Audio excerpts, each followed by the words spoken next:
Lep pozdrav, spet Lep pozdrav, smo Jana, skupaj tebi in najinim družabnikom. najinim družabnikom. Lep pozdrav tebi in gospe Capri. Ja, zdaj se malo ravno umaknila. Zdaj Mogoče pride nazaj. Mogoče pride nazaj. Ja.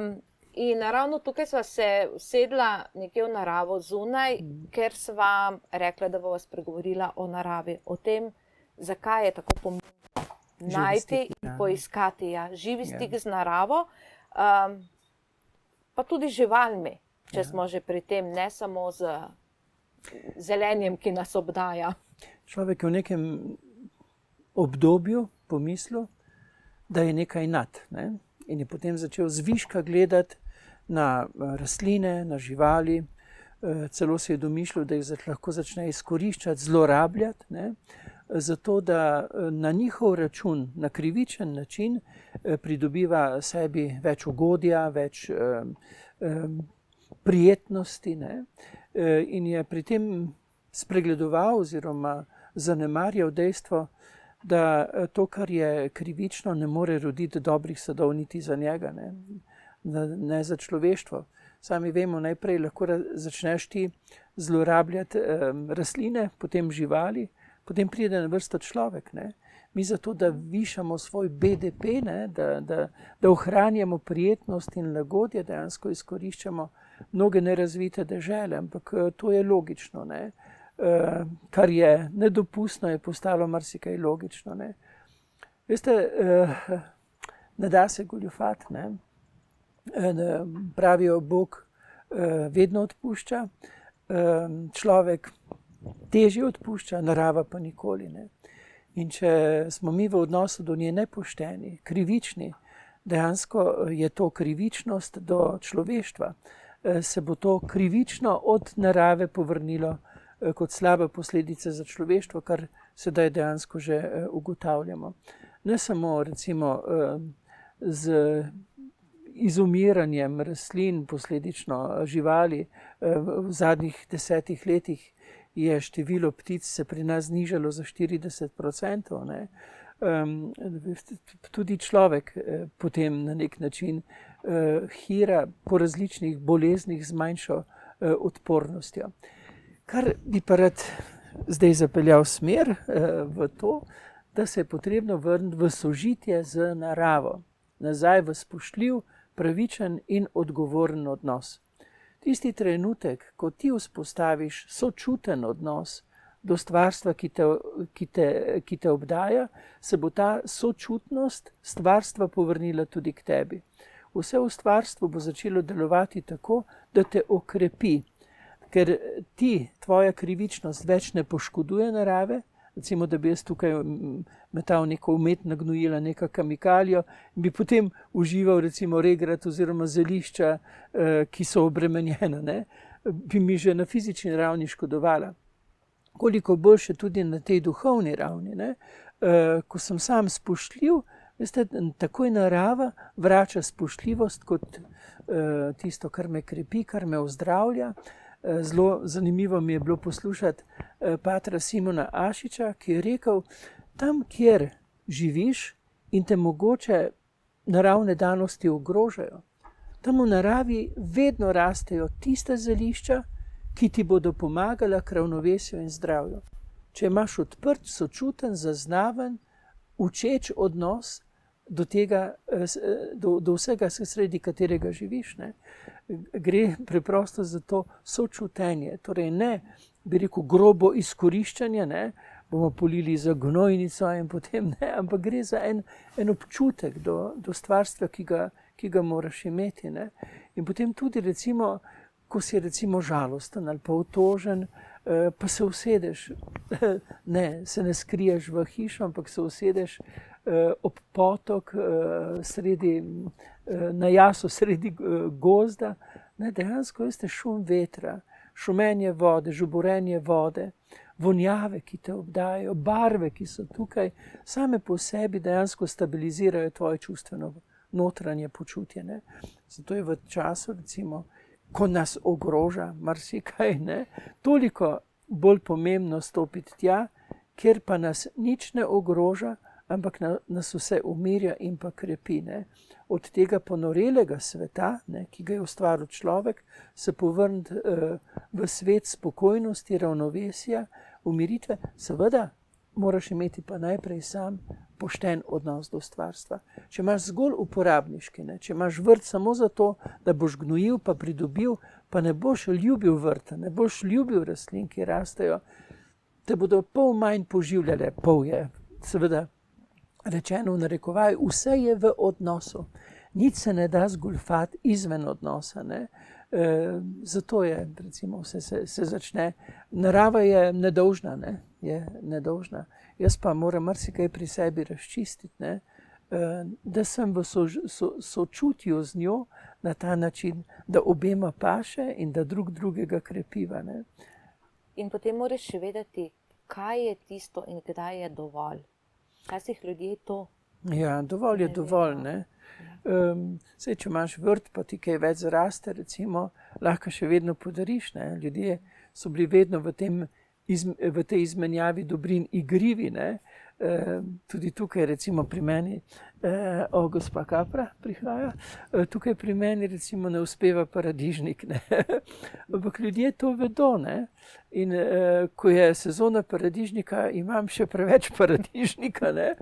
Pri meni pa odlično uspe grah, fižol in s tem fižolom in s tem grahom presenetim, obdarim marsikoga, ki mi potoži, da mu pa recimo ravno to ne uspe. Tu gre za to izmenjavo dobrin, za to igrivost, v kateri vadimo tudi pozornost drug do drugega, glede na to, kar nekomu manjka. In ko ti pomisliš na to, komu to manjka, že misli nekdo, kaj manjka tebi. In kaj je to? En bi rekel, da je to Bog, en bi lahko rekel, da je to kozmične zakonitosti, vse, kako pojmuješ, ampak vse v stvarstvu, to, kar dokazuje Andrej Detelj, je v konceptu sintropije, iskanja harmonije. In dejansko, ko narediš dobro, se to rekne, že ko narediš nekaj dobrega, se ti dobro avtomatično povrne. Ne? Ampak res je pa treba biti pozoren, res zaznavn do tega, kar potrebujejo tudi živali. Ne? Kapra, recimo, tale gospa me pričaka vsako jutro ob 5, ne? Nekaj čez 5 me pričaka in se začne najino druženje, najprej v hlevu. In je izjemno, ne, kako je zaznavna, ne, in kako lahko hitro človek z manipulacijo, z zlorabo poškoduje, psihično poškoduje žival. In če je ne, ena sama velika prijaznost je tale gospa Kapra. Ne. Srečuješ mnogo ljudi, a imaš občutek, da se ljudje vračamo k naravi? Da smo bolj pozorni? Ja, vedno več. Problem pa so, seveda, težavo imajo ljudje, ki živijo v velikih mestih, čeprav v Sloveniji nimamo tako velikih mest, ampak vendarle nekateri, ne, recimo nizko plačo, živi v bloku, lahko kupuje le tista živila, recimo, ki jih dobi tam v blagovnici, ali pa bi se lahko tudi potrudil, ne, pa naredil nekaj korakov. Domača jajčka so zelo poceni, ne, in greš k kmetu in kupiš od kmeta. Ni enostavno, ne. Mnogi ljudje so dejansko prej izčrpani, ne, zmedeni, ponuja se jim bleščava ponudba, primerno osvetljena in obarvana s poudarjenimi barvami, ne, v trgovinah, in seveda ljudje hočejo imeti bleščečo srečo. Ne. Sreča je pa samo v pristnosti. Ne. Jabolka, ki tukaj rastejo, niso tako bleščeča kot v trgovini, ker morajo imeti vsako jabolko določeno velikost in določeno bleščavo. Tu pa imajo pristnost in pristen domač okus, ki je nezamenljiv z kakršnokoli bleščavo ponudbo. Ne. Isto recimo ostala živila. Ne. Ja, na solati so polži, ampak to je pokazatelj, da je solata zdrava. Tam, kjer ni polža na solati, ker še polž noče solato jest, bi nam morali dati misliti in podobne stvari. Če lahko povem eno hudomušnico, ne, so starši razlagali otroku, da tam, kjer pa polžek solato je, tista solata je pa zdrava. Ne. In potem so bili v nekem gostišču in je otrok vprašal natakarja, ko je prinesel solato, a na tej solati je bil polž. In on se je zgrozil, seveda ne. Pa je pa rekel, jaz jo ne bom jedel. Ne gre za pristnost, ne, da, ker mi ljudje, recimo, če gledaš, ne, dejansko ni bakterij, ni mikrobov na tisti solati, je pa veliko kemikalij, ne. In zdaj rečejo, je hrana neoporečna, ker ni nekih bakterij. Ne. Ja, zakaj pa ne rečejo, je oporečna, ker je toliko strupa gor, ne. To pa ne govorijo o tem, ampak vedno več, veste, pri ljudeh se budi zavest, vedno bolj se budi zavest. In je potrebno, da se vračamo nazaj k naravi, kot je rekel Rousseau. Ampak to je rekla tudi rekla moja teta Beta na Pohorju, čeprav ni bila filozofinja, je rekla, nazaj bo treba k naravi. Jaz rad citiram njo kot pa Rousseauja. In ti si se vrnil, ne? Ja, zanimivo, jaz sem mestno dete, ne? Mestno dete, ki pa me po bolezni, dejansko so me bolezni, pregorelosti, številne pregorelosti, težave s srcem in na koncu možganska kap pripeljala nazaj k pristnosti, ne. Joj, in tu zdaj čutim, da sem doma, čeprav sem rojen v mestu, čutim, da sem tu doma. Po 3 letih bivanja tu na Konjskem vrhu, se spomnim, ko sem prišel neko noč z nekega predavanja, mogoče ravno iz Šmarij, ne, in je bila čista tema. Ampak jaz sem zaznal posebej ta stara drevesa kot osebnosti in sem zaznal, da imajo odnos do mene. Že prej sem zaznal, da ima kapra odnos do mene in ona ve, da imam tudi jaz spoštljiv odnos do nje. Ampak takrat sem pa zaznal tudi drevesa, ja. Vse, kar me obdaja, je na nek način v zaznavi mojega življenja in jaz v zaznavi vsega tega, kar je v krasoti stvarstva, ne.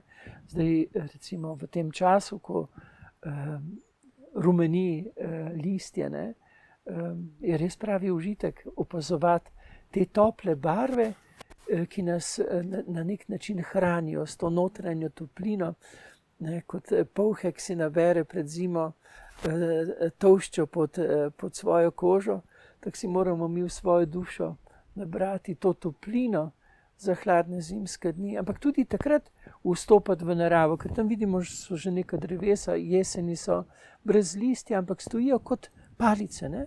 Kot na nek nezavedni način deluje to na nas kot oporne točke, kot stabilizatorji, ne? Tako da je dobro stopati v naravi, ko so tople barve, pa tudi ko bo sneg, ko nam bodo gola drevesa, kot palice dajala oporo, stabilnost, moč, da bomo zopet pričakali novo rojstvo v pomladi. In zaključimo s povabilom, gremo v naravo. Ja, zaključiva s povabilom, stopimo v naravo, ne? Stopimo iz